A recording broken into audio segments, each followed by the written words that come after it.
Welcome to Samba Samba. Enjoy the video. You start by verifying the basics that actually matter.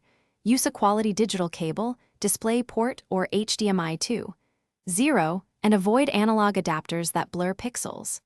Next, set the monitor to its native refresh rate in your display settings. Running below spec can cause trailing artifacts.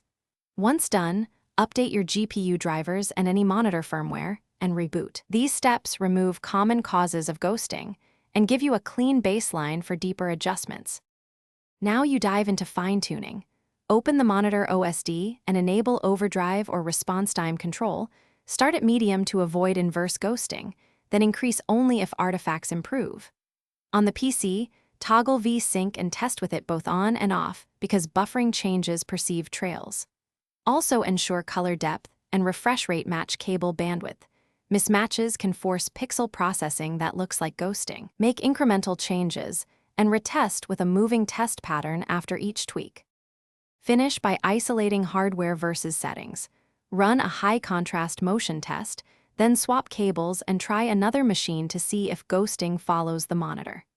If you made many changes and things worsened, reset the monitor to factory defaults to return to a stable state, then reapply the best settings. If ghosting persists despite correct cables and overdrive tuning, consider panel age or internal electronics as causes and pursue warranty repair or replacement.